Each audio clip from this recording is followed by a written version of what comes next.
Dirty trucker, mad as hell. Still trying to get somebody on the phone to come unlock the trunk of that damn car. I had to leave the car at the grocery store parking lot. We had to pry the door open to try to get something down there to get the door handle open.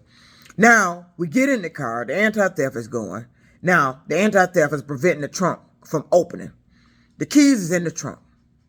Now, Hertz got emergency roadside service.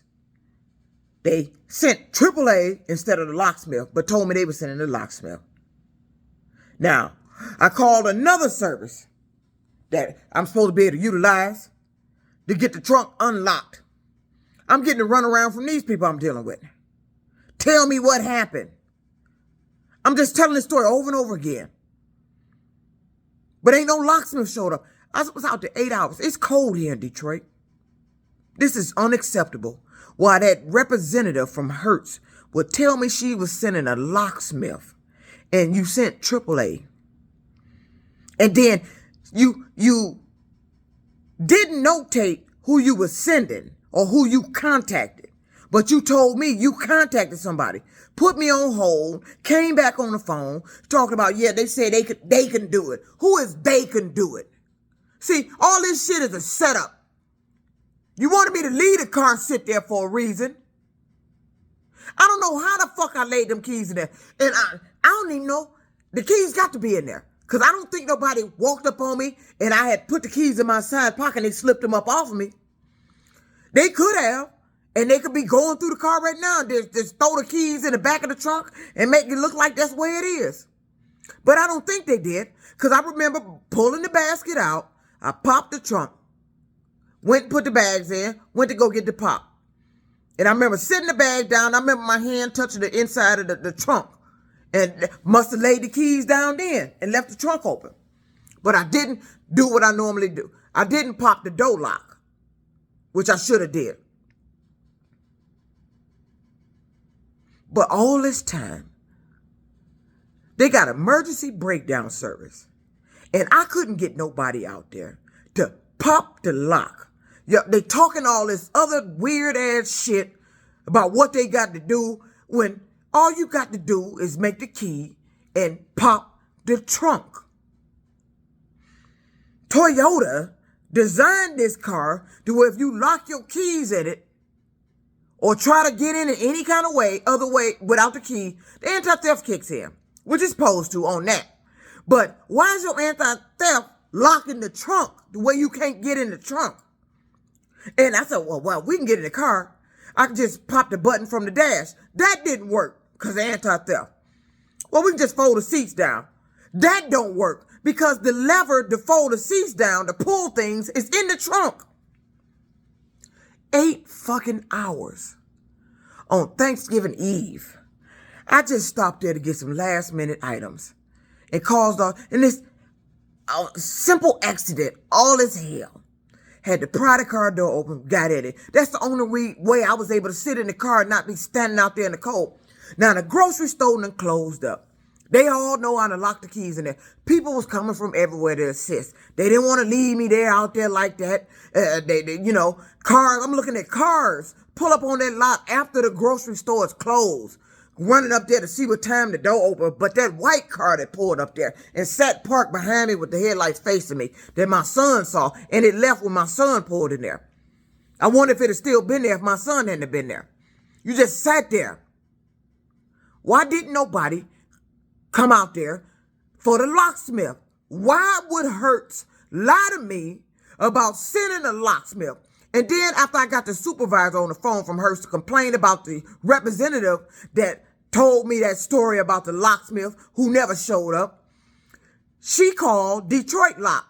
They told her, no, the representative before it was a male, the one that sounded like he was from a cowboy or something, got Detroit Lock on the phone. They said they was going to send somebody out. They want to call with ETA. Nobody ever contacted me. Then I get a text to my phone from them talking about we don't have anybody till 9 a.m. 9 a.m. You a 24-hour service. So you gonna let me sit there? And my phone was dying. I was on 13%. All of a sudden it just went to 0. Ain't had no way to charge the phone. The stores was closed. I was just finna request an Uber ride home when the phone died. All of a sudden, while I'm requesting an Uber ride, the phone was just dying real quick. Like this whole thing was a setup. All they had to do was come unlock the trunk, and I could be on my merry way. Why would Hertz let me sit there all that fucking time thinking they were coming? And then when I call back, of course, when I call back, it's always this story. Nobody ever called nobody. But that's what she told me. She said, the locksmith gonna cost, it's gonna cost you. I said, well, how much is the locksmith? First she said, they charge anywhere from $75. And now, I said, well, how much is it gonna cost? She said it's gonna be $83 and some change.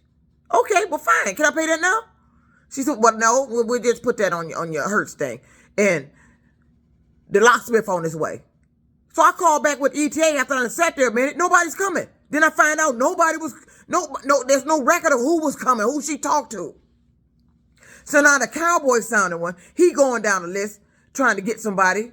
He done found somebody, this Detroit lock. We waiting on the phone for them to call the phone with the ETA. Nobody ever called. So he said, in the meantime, since you got a complaint about the other representative that made this setup happen. So I contact her. I get on the phone with her, tell her what happened. She's telling me her story. I said, no, that ain't what happened. It's happened the way I just told you. She told me she was sending locksmith, told me the price. They gonna tell me the price was for AAA. No, that ain't what she told me. She told me the price was for the locksmith.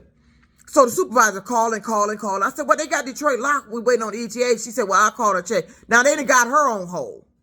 She said, in the meantime, I know you've been waiting a long time. Let me tell you something. When they talk that, I know you've been waiting a long time, they talking about a man. You want to send a man out there, think you finna make some hookup over this lockout situation. I'm tired of you and that waiting a long time shit. I ain't had no business waiting a long time. And wouldn't have been waiting a long time if I wasn't dealing with the goddamn fucked up ass services you got to provide emergency services. That's why I was sitting there waiting a long time. If I'm waiting a long time, it's because I'm dealing with some fucked up shit and some fucked up people doing transactions with, causing me to wait a long motherfucking goddamn time. I know you've been waiting a long time. Quit talking about sex and fucking men. I'm sitting here in the fucking cold and you sitting up there trying to arrange some mechanic to come out there and talk to me over a fucking lockout. And you left me sit there fucking 8 hours in the motherfucking goddamn cold and nobody ever showed up. It was Detroit Lock they called. Where the fuck are you? Why the fuck would you sit there and send me a text talking about ain't nobody coming till 9 in the morning? And then when I called, I said, but then she gonna tell me, well, it's holiday time. But you 24/7. That ain't got nothing to do with the holiday. You on call. You're a 24/7. That means you're on call. You're an emergency breakdown provider. Lockout. That's what you advertise. They always talking about she been waiting a long time. And they always start talking that shit when they talking about some motherfucking man. Quit trying to hook me up, bitch. I'm sitting there with a car that I can't fucking, what I got in it, if you get out of it, it's going to lock immediately and you can't get back in it. So I had to sit in there or leave the door open, waiting on them. And nobody ever showed. My son just happened to come up right after my phone died. My phone died. I had no way to charge the phone. And Hertz got me sitting there for 8 fucking hours and I can't get in the goddamn car because of the keys locked in the fucking trunk. And all they doing is playing games, passing me around on the fucking phone. And so was the other service I called. Passing me around on the fucking phone. Now I just called some other 24-hour service. She want to get a technician my phone number, talking about he gonna be contacting me in a few. Yeah, how you gonna be contacting me? I'm gonna be sitting up here feeling shit, because that's all y'all fucking doing.